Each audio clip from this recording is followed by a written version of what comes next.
Bonjour à tous et à toutes. Donc en fait, je fais un petit comment à propos du tirage que j'ai fait hier sur les relations familiales du masculin sacré qui peuvent, on va dire, éclairer certaines situations pour les féminines. Donc en fait, on a vu un masculin sacré qui voulait aller vers une certaine liberté. Bon, évidemment, tout cela est dû aussi à des prises de conscience parce qu'il a de plus en plus, la capacité de voir et de ressentir, en fait, une intervention, divine sur son chemin de vie. Il, change de regard et il devient finalement, connaisseur, de Dieu. Et donc, Dieu, c'est, en fait, dans la Torah, c'est, Yud-Keh-Vav-Keh, c'est-à-dire celui qui fait être celui qui est. Et faire être, en fait, ça veut dire faire exister la réalité, c'est-à-dire la projeter dans un environnement pour acquérir une certaine maturité d'existence et aussi de maturité relationnelle. C'est le lien, en fait, qu'on entretient aussi avec la matière. Et en fait, on a justement devant soi une grille intemporelle et en fait un espace qui permet, si vous voulez, cette maturité relationnelle, sentimentale. Donc en fait, ce que l'on peut dire à propos du masculin sacré, c'est que c'est un véritable retour du masculin finalement au sein même de ces événements familiaux, de ces événements en fait par rapport à son travail. J'essaye d'être un petit peu claire. Et donc, en fait, eh bien, il est en train de reprendre les rênes de sa vie et donc de créer, on va dire, un nouvel espace-temps dans lequel ces événements sont en train de se développer, de se créer. Et c'est lui qui va, par la suite, en fait, être à l'origine de ces événements, alors que l'on a vu précédemment que c'était une personne qui se laissait un petit peu tirer par le bout du nez, qui se faisait beaucoup manipuler. Et donc, en fait, c'est cette projection de son projet de vie qui va faire que ça va donner justement de la matière à ce projet de vie. Vous voyez, c'est lorsqu'on rêve finalement que l'on crée les choses dans le réel. Et donc, c'est une source en fait de multiplication. On l'a vu avec le Christ, on l'a vu on l'a vu aussi dans la Torah. Et donc, en fait, c'est aussi avoir conscience en fait du besoin que l'on a en fait de recevoir aussi ces nouvelles informations donc par les chakras, notamment le chakra numéro 12, le chakra du Merkaba, parce que cela va en fait développer un sentiment, une notion, une perception d'engagement. Et donc, en fait, le masculin sacré va finalement savoir, au fond, ce qu'il veut dans sa vie. Parce qu'on a tiré beaucoup les cartes qui lui demandaient « Qu'est-ce que tu veux ? Qu'est-ce que tu veux ?» dans mon dernier tirage et dans l'avant-dernier.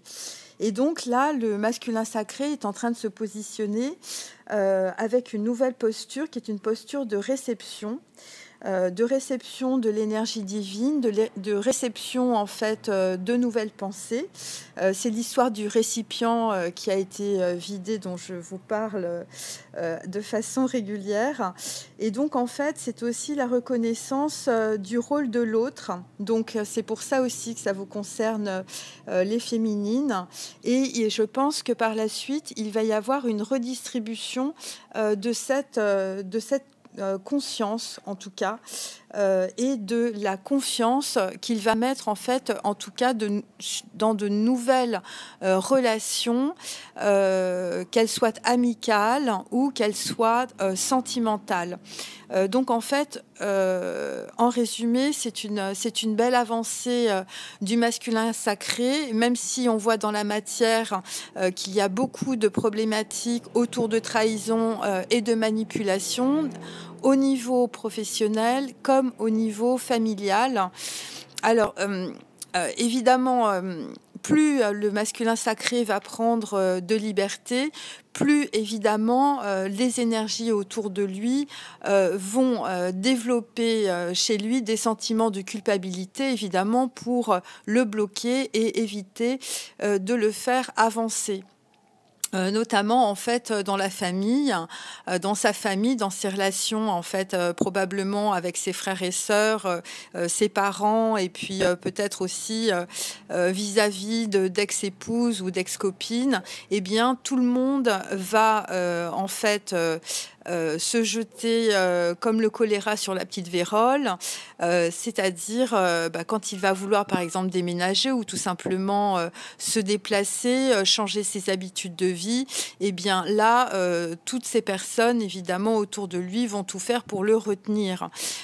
Pourquoi? Parce que le masculin sacré, sans en avoir conscience en fait, était le pivot probablement familial ou professionnel, et là, évidemment, il va y avoir beaucoup de personnes, évidemment, qui vont perdre beaucoup de choses. Ça peut être aussi des ex-épouses, ça peut être des partenaires actuels, des partenaires de cœur. Et ça va développer, évidemment, dans ce relationnel, énormément de jalousie, de ressentiment. Donc voilà, surtout qu'on perçoit que le masculin sacré, c'est quelqu'un qui a beaucoup de potentiel, aussi au niveau sentimental, mais professionnel. Et donc, en fait, ces personnes vont être évidemment dans la médisance. Ils vont lui en mettre plein les bottes. Et plus le masculin sacré voudra aller vers cette liberté, plus il voudra sortir de son placard ou de sa cage dorée, selon les niveaux sociaux. Eh bien, ces personnes-là, évidemment, vont tout faire pour le bloquer. Pourquoi? Parce que le masculin sacré, jusqu'à présent, était dans une situation familiale, mais aussi professionnelle, de sacrifice, où on lui en demandait beaucoup. Et étant donné que c'était une forme d'identification qu'il avait à ce rôle de sauveur sauvé, dont je vous ai parlé, eh bien, il s'était mis lui-même finalement dans une prison, dans un enfermement. Et lorsque les choses, en fait, eh bien, se bloquaient autour de lui, eh bien, il avait des attitudes d'enfermement et de culpabilité. Donc, en fait, là, au niveau du masculin sacré, il va y avoir une très belle reconnaissance, on va dire, sociale, peut-être auprès de nouvelles personnes, d'un nouveau cercle relationnel, puisqu'il va changer ses structures mentales, comme on l'a vu. Pour l'instant, il est dans la position du pendu. Donc, il est en train d'être l'observateur de sa propre vie, et il est en train de prendre des prises de conscience, de faire des prises de conscience, et aussi de recevoir le flux du plan subtil, de ces plans subtils. Pour les croyants, évidemment, c'est un flux divin, parce qu'il est amené sur son chemin de vie à développer beaucoup de projets qui vont très probablement en fait changer beaucoup de choses dans la vie de beaucoup de personnes avec lesquelles il sera mis en contact. Et donc en fait, eh bien, il faut pour le moment que ce masculin sacré puisse se dégager de toutes les personnes qui évidemment l'empêchent d'évoluer. Donc là, évidemment, ça va être une véritable transformation pour lui, parce que plus il va aller vers cette liberté, plus évidemment il va avoir des prises de conscience dans la matière par rapport à des gens auxquels il avait donné sa confiance, et il va se rendre compte que finalement beaucoup de personnes autour de lui bien ne sont pas en accord, en tout cas avec ses choix, et surtout ne sont pas là pour le soutenir. Or, vous savez que le masculin sacré, eh bien, dans sa prise de confiance en lui, a besoin de personnes qui lui donnent un certain soutien, parce que bon, ben voilà, les choses ne sont pas évidentes, et il va aussi découvrir qu'il est un peu comme on va dire une cassette remplie d'argent, ou peut-être pour certaines relations sentimentales, bon, la poule aux œufs d'or, on a vu qu'on l'avait volé, on l'a vu aussi qu'il était extrêmement manipulé à la fois par ses proches qui étaient dans une certaine jalousie. Bon, moi, hier, j'ai tiré la carte du frère noir. Ça peut être un meilleur ami, ça peut être un cercle relationnel, ça peut être aussi un membre de sa famille, ça peut être un frère, un demi-frère, une demi-sœur, dans les familles recomposées, ça peut être aussi une tante, un oncle, donc voilà. Et ça peut être aussi évidemment un groupe d'un cercle relationnel qui prend vraiment pour des personnes très très proches de lui, pour peut-être un membre aussi de sa famille, même si ça reste dans le domaine, on va dire, très très amical.